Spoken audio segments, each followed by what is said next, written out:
Magandang umaga, Ma'am Rica. Magandang umaga po sa ating lahat, sa lahat ng mga nanonood dito sa Pasinaya ng Kruhay Hulagway. Pagbati rin sa ating mga manonood sa ating FB Live na nakaantabay ngayong umaga. Napapanood din tayo ngayon sa YouTube, Sir Richard. Kung kaya't siguro simulan na natin ang ating palatuntunan. Sabay-sabay po nating awitin ang ating pambansang awit ng Pilipinas na susundan ng imbokasyon sa pangunguna ni Dr. Levita Duhay Lungsod, kasapi ng Executive Council National Committee ng National Commission for Culture and the Arts Committee on Cultural Education.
Sa iyo, Diyos na manlilikha, makapangyarihang guro at bukal ng karunungan gumagabay sa mga tagapagturo ng isang matatag na pamayanan. Niaalay namin ang kabuuan ng Hulagway sa iyong dakilang pangalan. Lakip ang pasasalamat sa pinagkaloobong karunungan sa mga lumahok sa proyektong ito. Dinadalangin namin ang patuloy mong paggabay sa proseso ng paggamit ng koleksyong ito at naway malawak at malalim ang maabot ng karunungang nakapaloob nito. Amin ding idinadalangin na ito nawa ay magsilbing inspirasyon at patuloy na pagyayamanin ng mga mag-aaral sa mga darating pang panahon. Sa gitna ng kahirapan at pinagdaraan ng krisis ng bansa, ang aming pananampalataya at pag-asa ay hindi natitinag para sa isang kaayusan ng aming lipunan na walang itinatanging sektor ng pamayanan, na kung saan ang karamihan ay makakaranas ng iyong banal na pagpapala, kapayapaan at kasaganaan ng buhay na iyong ninanais para sa sangkatauhan. Sa pangalan ng Diwang Banal. Amen.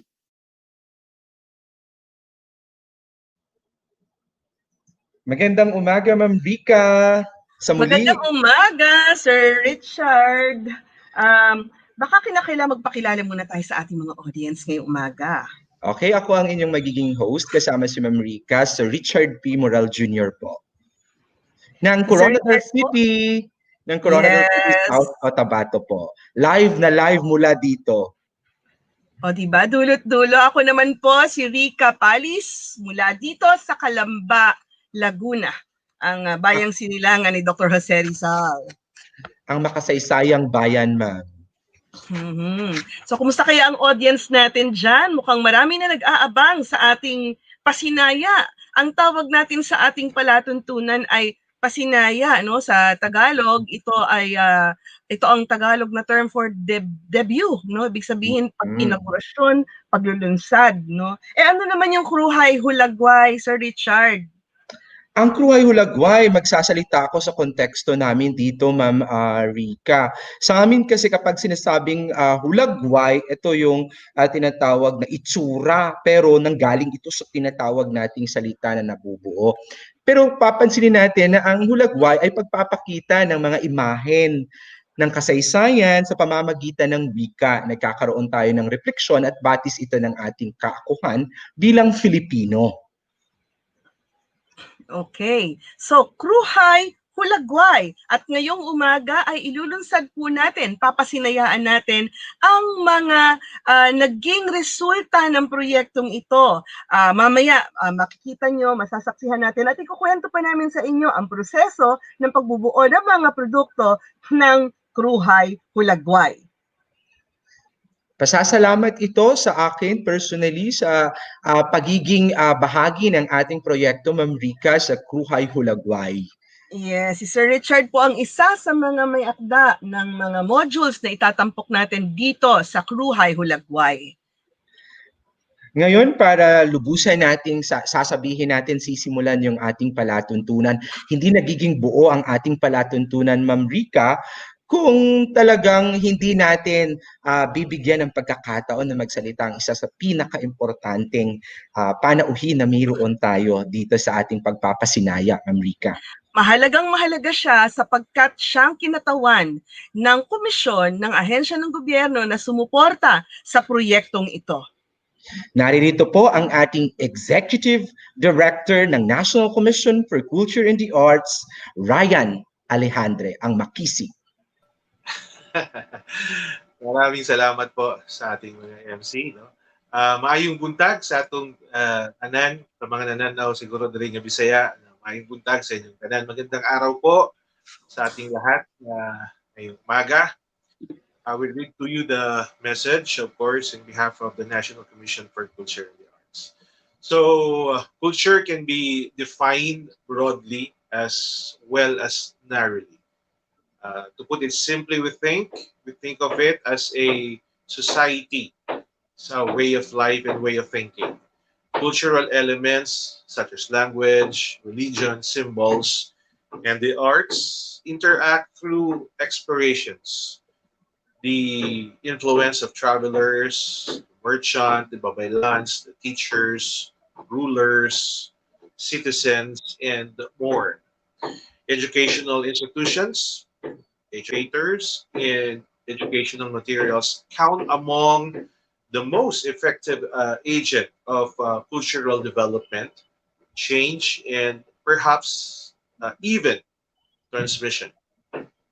Cognizance of the need to accelerate the process of integrating culture in the basic education curriculum and mainstreaming it in the National Development Plan, the National Commission for Culture and the Arts, or NCCA, being the leading cultural agency, commenced the project Hulagway in 2018 in order to break the ground for new development of self-learning modules for our educators and the students. Ito po yung na-mention kanina about yung history ng Hulagway.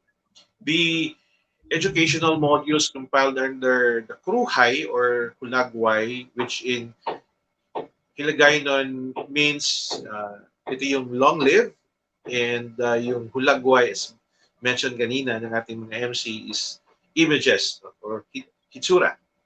Respectively, is an essential step in continuing the transmission of traditional practices and wisdom of our regions and the nuances of our nation's culture. This wellspring of knowledge will serve as a foundation which our citizen will use to move forward with this project. We hope that this will be instrumental sa pag-translate of such knowledge into application with the realization of a critically informed, culturally literate, and empowered Filipino. I wish to congratulate the Subcommission on Cultural Dissemination, or SCD, in Artist Production Accessories and Resource Services, no, or Artist Par. So palakpakan natin sila. No? Maraming salamat. Congratulations sa inyo for being our fervent partners in the promotion of our rich cultural heritage. Muli, maraming salamat. Mabuhay ang kultura at sining ng mga Pilipino. Maraming salamat po. Kruhay Hulagway.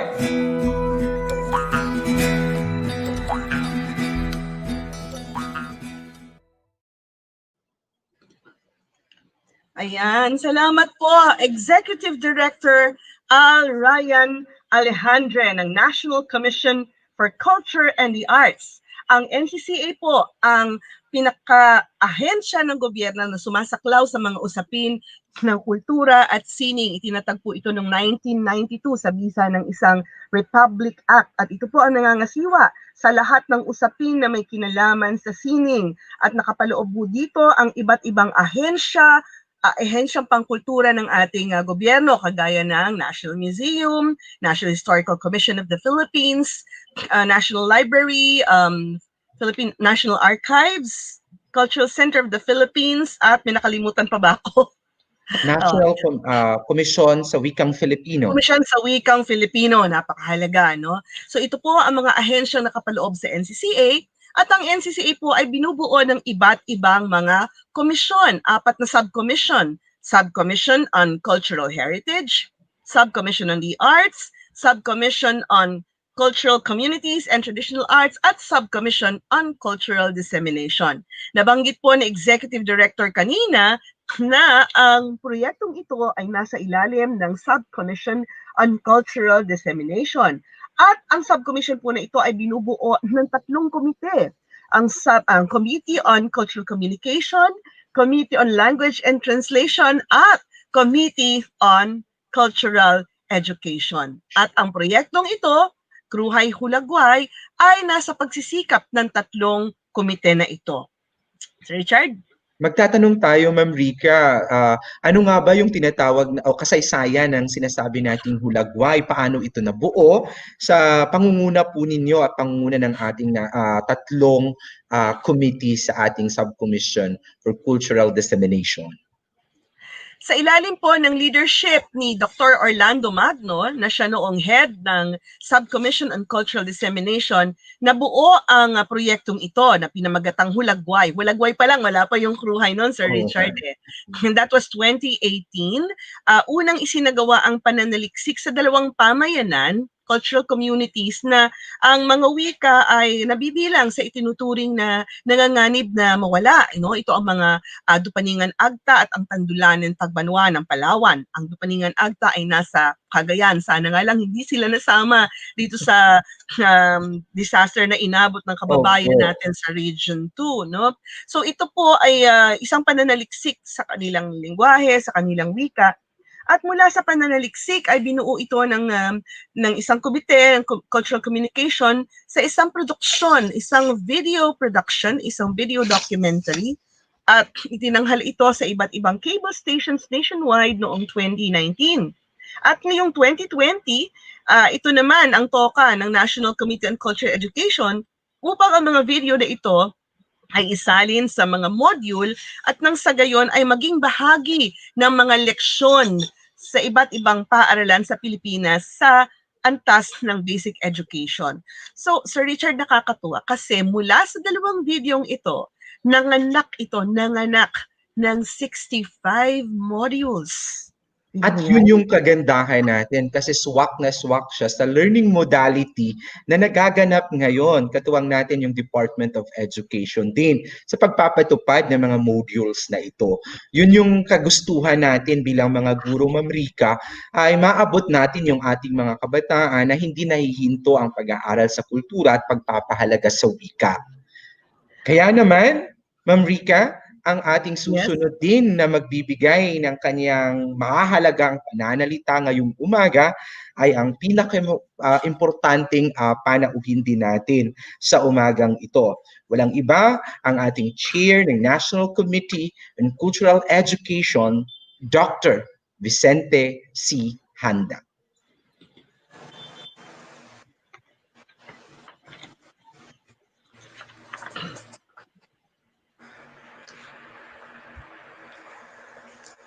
As an NCCA Executive Director Ryan Alejandre, Bendeliamo, President of Artist Pars Incorporated, our major partner in this project, members of the Executive Council of the National Committee on Cultural Education, my colleagues in the Subcommission on Cultural Dissemination, collaborators of Project Hulagway, regional partners from module writers, script writers, module and radio script editors, radio broadcast producers, and radio broadcast coordinators, teachers, students, viewers of this launching program, good morning. Kruhay Hulagway, mga trangkahan sa Kalidad nga Kaaram. Hulagway was conceptualized more than 3 years ago as a project of the Subcommission on Cultural Dissemination to document the endangered indigenous languages of Dupaning and Agta in Cagayan Valley and Tandulanin Tagbanwa in Palawan. My gratitude to the former Commissioner, Dr. Orlando Magno, former head of the National Committee on Cultural Education, Dr. Michael Corosa, Chair of the National Committee on Language and Translation, and Mr. Ricky Juliano, Head of the National Committee on Communications. Thanks for conceptualizing Hulagway more than 3 years ago. 2 video documentaries were produced from the previous project implementation, which serve as springboards for this year's development of instructional materials for culture-based education. The culture-based self-learning modules and the audio educational materials for radio broadcast, 2 major outputs of this project were painstakingly developed by our module and script writers, making sure the objectives and contents of the modules and radio scripts are aligned to the most essential competencies of the Department of Education.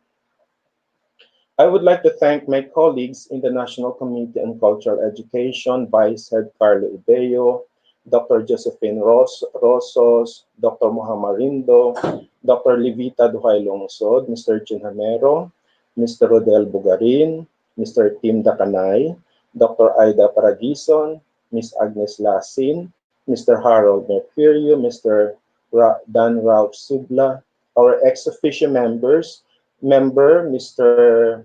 Lino Magtalang representing CCP, and the EDS USEC Annalyn Sevilla, here represented by Ma'am Bettina Aquino.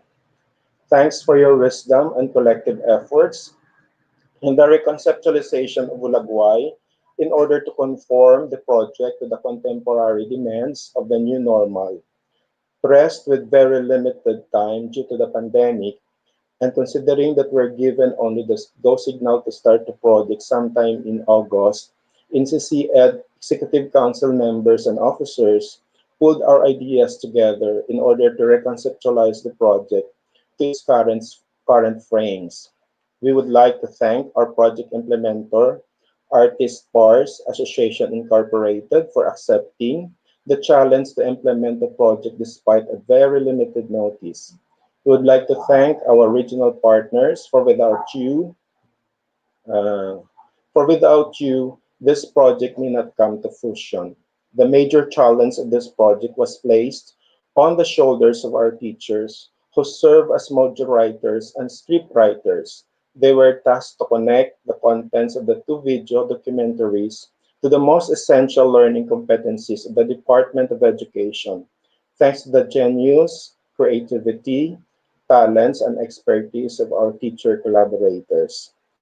The project generated about 65 culture-based self-learning modules and about 65 audio educational modules for radio broadcast. Personally, I am amazed on the module outputs of the project. The self-learning modules cuts across discipline, including science, mathematics, English, Filipino, social studies, among others, and also cut across various grade levels, ranging from grade 4 to grade 12. Furthermore, about 12 of these modules are published in the printed form, and the rest will be posted in an online platform. Most of all, the project was implemented all over the country, covering the 13 regions of the archipelago. As I speak now, our audio educational modules for broadcast are still airing all over the country. Personally, I could not imagine the impact of these materials to our countrymen, most especially to our school children and teachers. With limited time, our project partners were able to deliver successfully and efficiently. Thanks to Artist Pars, our partner, we believe that the government funds were and have been put to a good use. With that, I would like to breathe the sense of pride that we in the National Committee on Cultural Education and in the Subcommission of Cultural Dissemination, through our partners, have been able to deliver with sense of pride to the Filipino people our outputs that geared towards the promotion of the Filipino culture and heritage. The printed and online culture-based self-learning modules and the audio educational module for radio broadcast are NCCA's Subcommission on Cultural Dissemination and National Committee on Cultural Education's contributions to the contemporary demands of the time, making education relevant to the lives of Filipino children while creating consciousness of protecting the vanishing languages of the Philippines. We believe that these modules are valuable tools to our teachers who are in search of models for culture-based instruction during the time of the pandemic.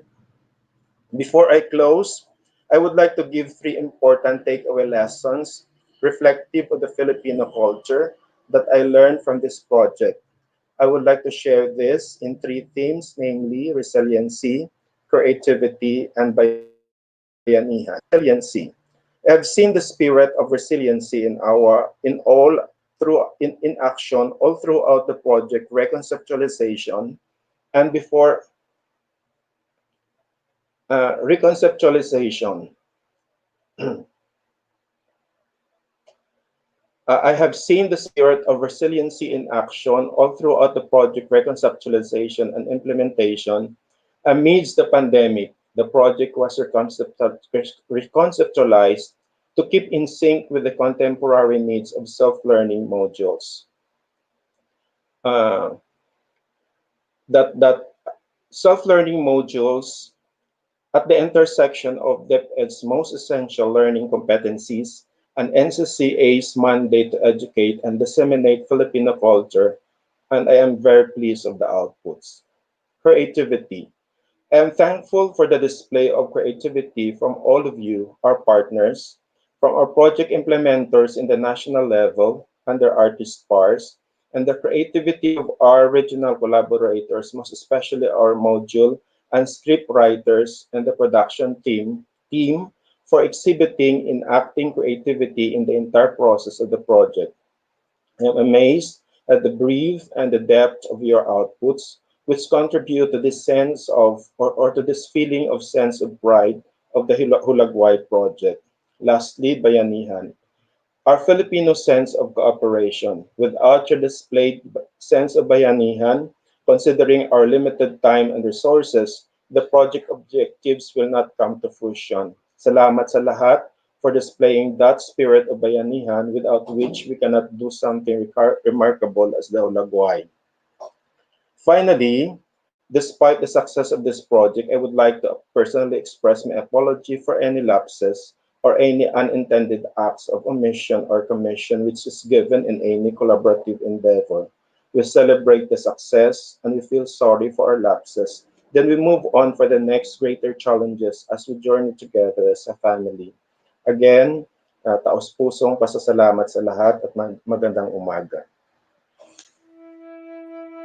Kruhay Hulagway!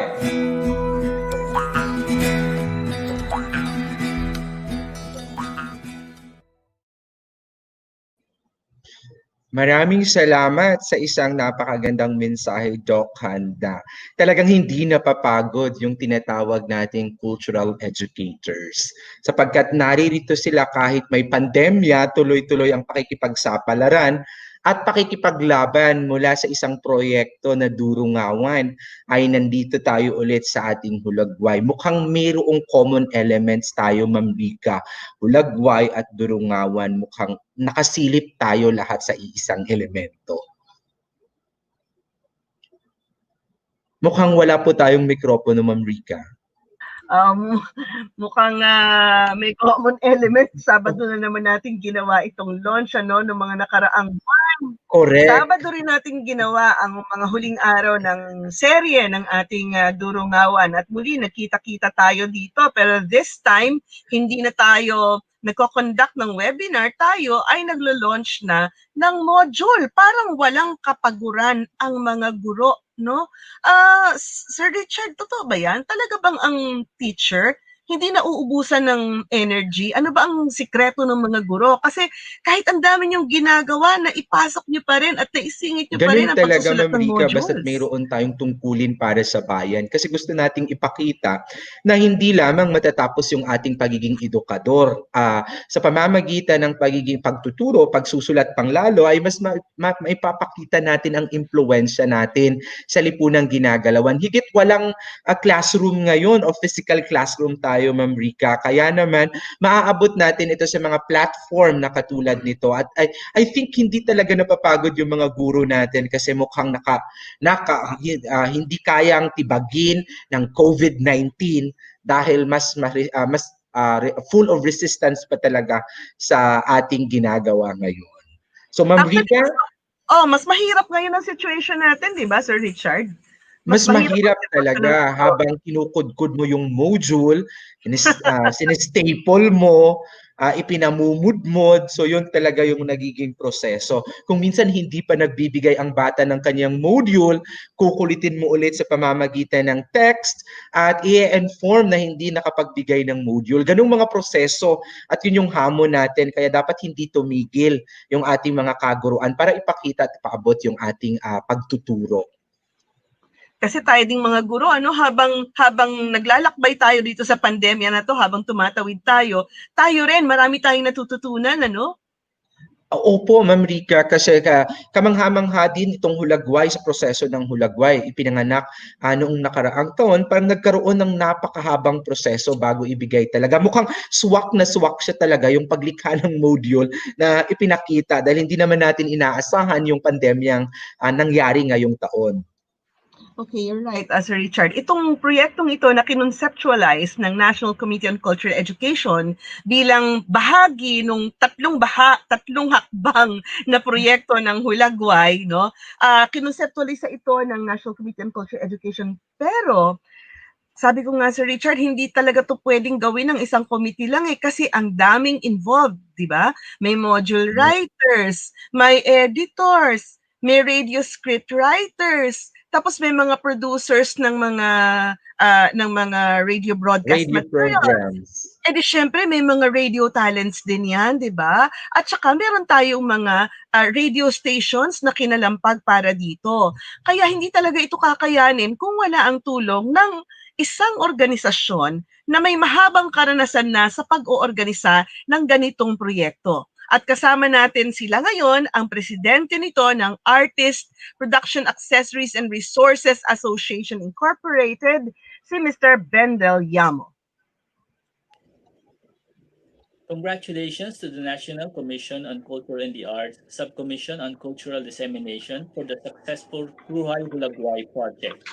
On behalf of the members of the Artist Production Accessories and Resource Services Incorporated, or Artist PARS, we are proud to be your partner in the realization of this project that aims to help our students in their continued education during this time of the COVID-19 pandemic. Artist PARS is always honored to be working with the NCCA. Since 2003, we've had an active relationship through various projects. One of the most notable of which is the Saneguro National Training for Special Program for the Arts from 2012 until 2016. And now with this Kruhay Hulagway project, we once again collaborate with the NCCA to bring printed culture-based self-learning modules to our students, coupled with radio production broadcasts that aim to facilitate in the delivery of the lessons. Well, despite the limited time and resources, I am happy to say that we have fulfilled our task from coordination with the writers, editors, and production members from different regions all over the Philippines, to editing and documentation, as well as the management of financial and administrative aspects of the project. And so, with this contribution, we hope that we could be of help to our students to sustain their education while we remain compliant with the national health protocols during this time of the pandemic. So once again, congratulations to the NCCA SCD on this successful Kruhay Hulagway project. Kruhay Hulagway.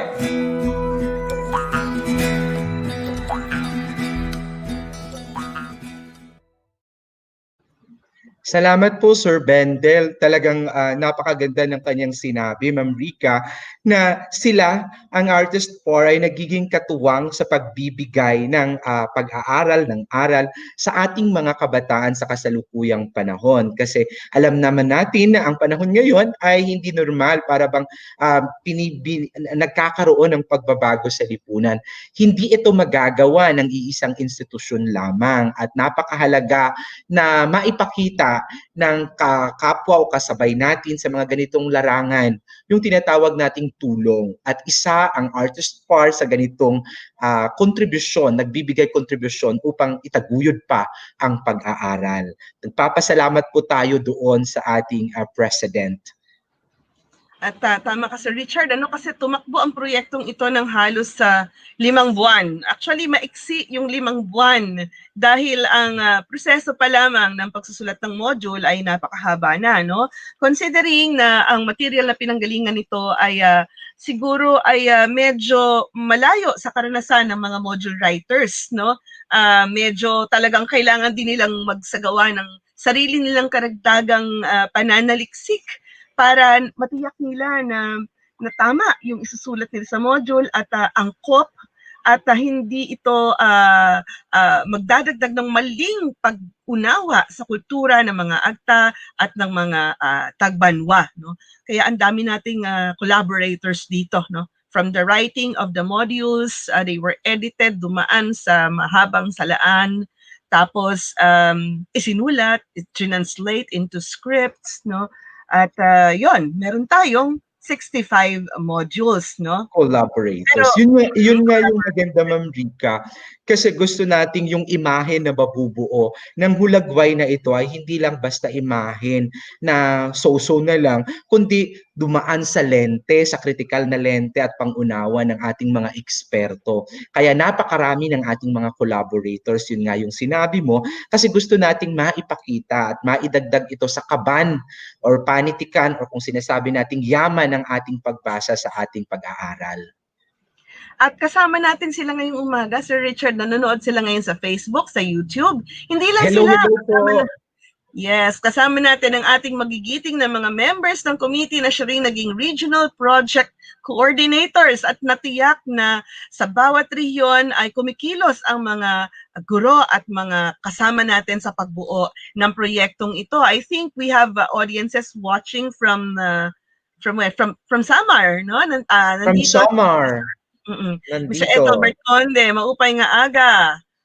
Nakita ko rin sino ba nandito? Si Sir Harold, no? From Calbayo. Go, Kruhay Hulagway. Hello, Sir Harold. And si Miss Abel Asis from Infanta, Quezon. Miss Divine, watching from Sorsogon City. Pleasant morning, everyone. And Miss Jess Silo Maglasang, magandang buhay po, I think from Mindanao. Ma'am Josephine Rosas from Cebu, no? Nako, ang dami nila. Ito naman, mula sa binahang rehiyon ng Cagayan Valley, Ma'am Aida Armejola Paragison. Hi, salamat at nakahabol. Ay, salamat, Ma'am Aida. Katatapos lang ng hulagway ng radio broadcast sa 106 FM Cordon, Isabela. Mapagpalang umaga po sa ating lahat.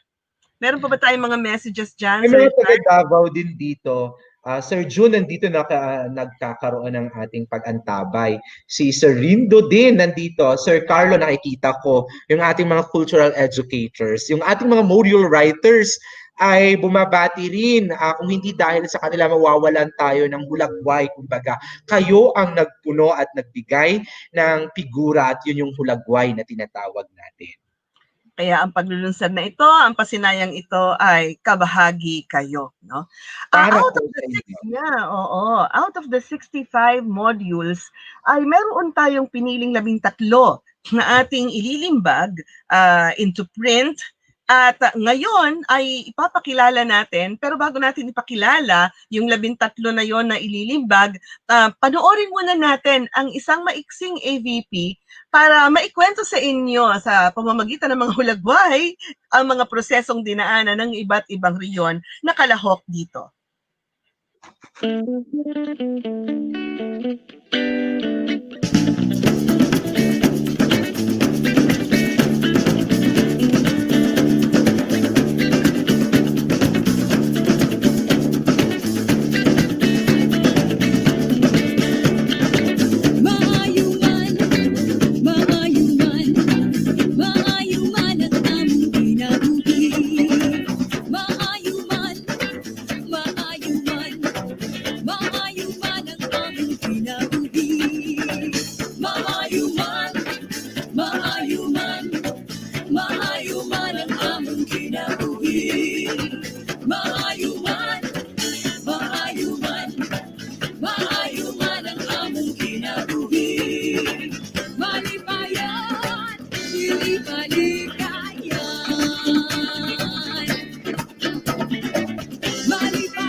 Mahabang proseso ang talagang pinagdaanan ng ating Kruhay Hulagway, Ma'am Rica. Nakita kita doon, Sir Richard. Active na active ka talaga sa module writing, no?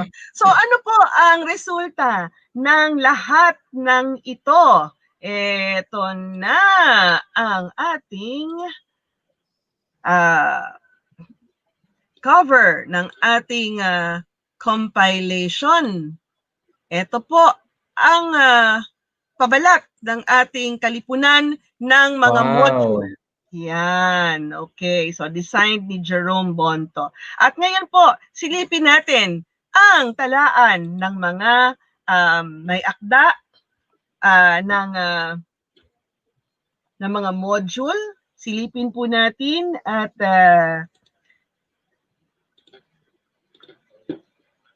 ano ang mga paksang kanilang tinalakay, anong antas, at anong quarter. Magugulat kayo kasi ang pinagsimulan nating material ay ang 2 dokumentasyon tungkol sa mga nawawalang wika. At eto na po, ang 13 module mula sa iba't ibang rehiyon na isinulat ng ating mga kaguruan.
Napaka-diverse. Napaka-diverse. Diba? From grade 4 to senior high school. Yun yung kagandahan sa Hulagway kasi inilalapat natin ito sa iba't ibang anggulo, sa iba't ibang disiplina. Ibig sabihin, kaya pala nating buhayin ang unti-unti nang naglalahong wika. Gamitin ito sa modyul man o sa loob ng classroom. So ganun kaganda yung proyektong ito. At bibilib ka sa imagination ng mga guro, ha? Talagang yung pagpapasok nila sa leksyon, sabi ko nung binabasa ko, wow, ang galing. Napaka-malikhain, no? Napaka-husay nung nakikita nila yung connection, nakakabuo sila ng connection. And that's what learning is all about, di ba? Making meaningful connections. No, sa mga karanasan natin, no? Pero itong pinakita natin kanina, ang kinilala pa lang natin dito ay yung 13 authors ng Ililimbag. But so may marami pa talaga. Meron pa, sir. At ito ay aantabayan na natin, no? Kasi i-upload natin ang mga ito sa ating Facebook page sa Kruhay Hulagway para nang sa ganon, ito ay maaaring makita at maggamit ng ating mga kapwa guro. Gusto mong silipin natin, Sir Richard? Sisilipin natin para ma-recognize natin yung mga tao sa likod ng mga modules kasi sila yung dahilan kung bakit mayroon tayong malikhaing mga modules ngayon. Okay, heto na!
O, di ba?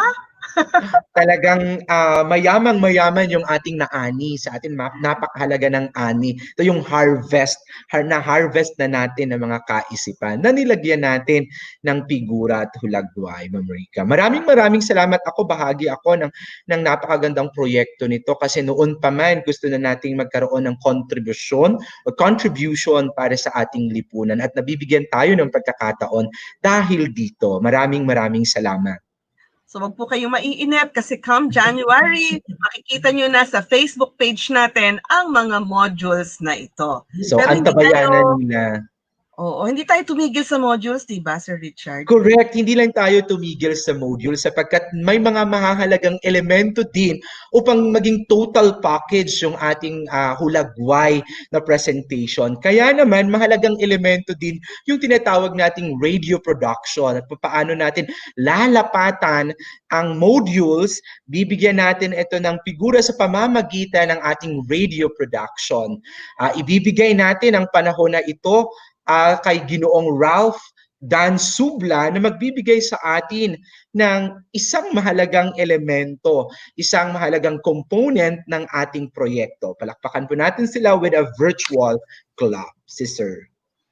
Isang mapagpalang umaga po at maligayang pakikilahok sa ating virtual na programa sa araw na ito. Ang aking pagbati po sa lahat, lalong-lalo na sa ating mga tagapanood via Facebook Live. Kaisa ng DepEd ang NCCA sa pagtataguyod ng edukasyon at paghubog sa ating mga mag-aaral kahit sa panahon ng pandemya. Through the National Committee on Cultural Education under the Subcommission on Cultural Dissemination, the project called Kruhay Hulagway was conceptualized to reinforce the delivery of DepEd's most essential learning competencies through culture-based self-learning modules. So the project puts premium on the utilization of local cultural properties in the delivery and presentation of key concepts in the different learning areas from key stages 1 to 4 of the basic education. Though the project was inspired from a particular research study about the local cultural properties of the Tagbanwa and Agta communities. Local cultural properties also of the different regions of the Philippines were utilized during the module development. So, Project Hulagway are the culture-based self-learning modules intended for printing. Ngunit batid ng committee na hindi lahat ng bata ay mabibigyan ng access sa mga printed modules, kaya naging component ng project ang pag-convert ng printed modules to digital and audio educational materials which are disseminated using various platforms such as through podcasts, Facebook, YouTube, through broadcasting centers, radio stations, and etc. Because we are doing this because we want to ensure maximum use of the materials and knowing that our learners learn in a variety of ways, learning preferences and styles were among the considerations of the committee in converting the materials to digital and soft formats. So we want to have a wide reach and access of these materials for Filipino learners, especially those learners that are situated in geographically disadvantaged areas. Kaya huwag kalimutang mag-tune in sa mga designated radio stations or manood ng live stream broadcast sa Facebook at YouTube. Kruhay Hulagway.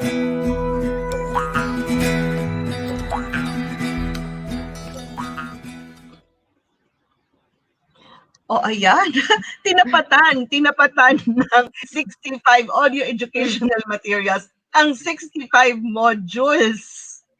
So isang malaking production talaga, Ma'am Rica, kung tutuusin ang ginagawa ng Hulagway, ang project na ito. At cool na cool si Sir Dan na na-explain niya yung ating pangangailangan sa radio broadcast at programs natin. So On yung the production 65, side, ma'am.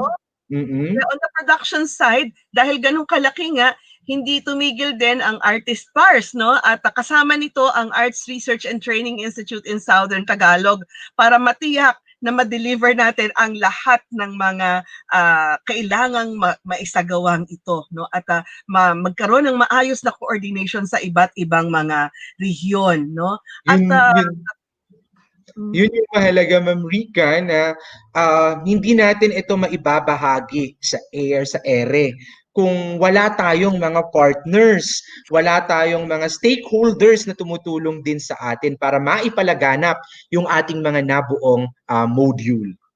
So kaya naman, naririto ang pagkilala din sa kanila sa ating mga broadcast partners.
at maririnig ang Kruhay Hulagway sa buong Pilipinas. Actually, hindi lang sa buong Pilipinas, Sir Richard, kasi dahil tayo ay meron ring live stream, ang ilan sa mga palatuntunan ay may live stream sa Facebook, sa YouTube, at ang isang rehiyon nga ay gumamit pa ng podcast, sa buong mundo tayo maririnig. Wow! So, ibig sabihin, ang preserbasyon ng wika para bang ang pagpapakita natin na halagang malaman yung wika sa mga unti-unti nang namamatay na wika sa Pilipinas ay maipaparating natin saan mang sulok ng mundo. Kaya pati ang mga Pilipino na nasa ibayong dagat ay maaaring makinabang sa mga isinagawa nating modules at audio educational materials. So ngayon pong darating na Enero, abangan ang mga modules na ito sa aming FB page. Kaya nga Ma'am Rika, itong magandang lesson na nakuha natin ngayong pandemya, anuman ang mukha, anuman ang figura ng paraan ng pagpapatuloy sa edukasyon, itinutulay natin at binubuhay natin ito sa pamamagitan ng pagdadala ng mga modules na alam natin na makakatulong sa pag-aaral ng ating mga kabataan. Tuloy na tuloy, ika nga nila, ang laban sa edukasyon. Sa gitna ng pandemya, tuloy ang pag-unawa ng mamamayan sa mayaman nating kultura. At sa ngalan po ng National Commission for Culture and the Arts, ng Artist Pars at Artist Incorporated, ito po ang inyong lingkod, Rica Saturay Palis. Pansamantala lamang po ang ating pamamaalam. Alam namin na tayo ay magkikita ulit at makiantabay sa ating mga radio programs na ibinahagi sa atin kani-kanina lamang. Ako po, si Ginoong Richard P. Moral Jr. ng Coronadal City, South Cotabato, sa pamamagitan ng radyo at modyul, Kruhay Hulagway.